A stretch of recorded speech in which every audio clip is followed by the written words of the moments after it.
every week they talk about bangs and bruises and headaches and issues. And, you're talking about everybody's been playing. Most teams have played 12 games already. That's a lot of football. That's a lot of football over a grueling 3 months. And prior to that, you have a month worth of preseason and camp, in 95-degree heat. So, every team in the country's got those types of bumps and bruises, and I'm sure every team in the country is going to be sensitive to saving their guys if they're not quite ready to play or playing them if they need to. And, South Carolina's not going to do that any differently, I don't think. But, that's up to South Carolina. Coach, did you hear any part of Coach Spurrier's news conference yesterday? No. He admires you. Well, that's terrific. I admire him. I do. I think his resume speaks for himself. He's certainly, by definition, his work of achievement, is as fine as pretty much anybody's in the country. And I think he's literally one of the best offensive signal callers in the history of the game. So I've always had a lot of respect for him. He's done a great job wherever he's ever gone. And I'm delighted he admires me. It's terrific. How big a deal is this to you, to play the game? I think as far as the players go, I think as far as the university goes, it's South Carolina. They are an elite BCS program. They are nationally ranked. They are an outstanding football team. They're good in all phases of the game. They're very, very well coached. They're loaded with talent. But it's a big game for our guys. We know that. It's a big game for the university. We know that. And, we're excited because it's a big game. Can you win the game?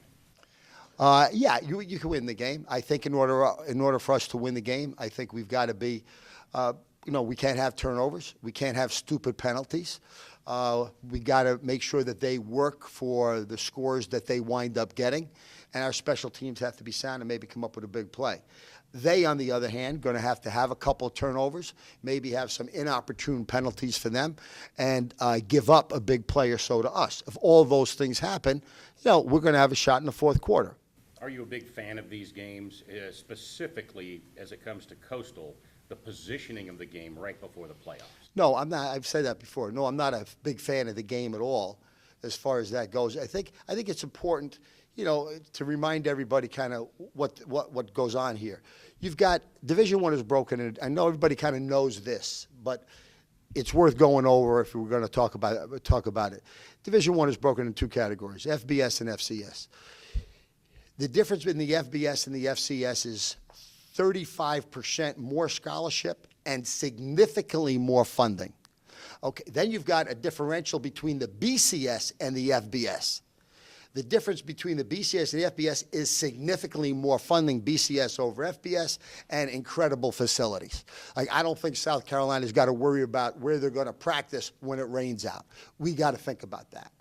Okay, so you've got so number one, by definition, the FBS schools have a significant advantage, as do BCS over FBS. This particular game, you're also playing an elite college football team that's loaded across the board.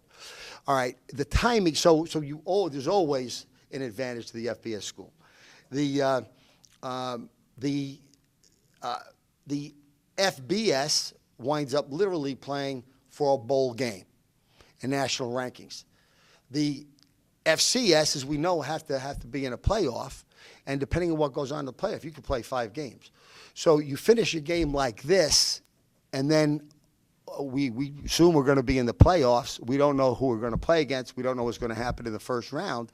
But then you've got what's, one of the toughest parts of our schedule kind of coming up. So none of that works out opportune. What's nice, it's a big game for the university. It's a big game for our players. It's an exciting game. There is a history between Coastal and South Carolina that goes back a ways. But that's the only advantage. What was the official dollar amount that you're getting for this? Are we allowed to give the official dollar amount? Yes. $350. $375. $375. Have you ever spoken with Coach Spurrier?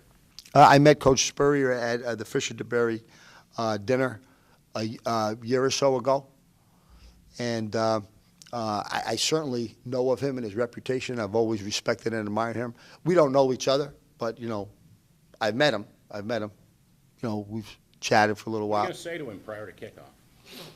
Well, it depends on what he asks me. If he asks me for investment advice, I'll be able to help him out with that. In fact, that's what he should do. He should be asking me for investment advice.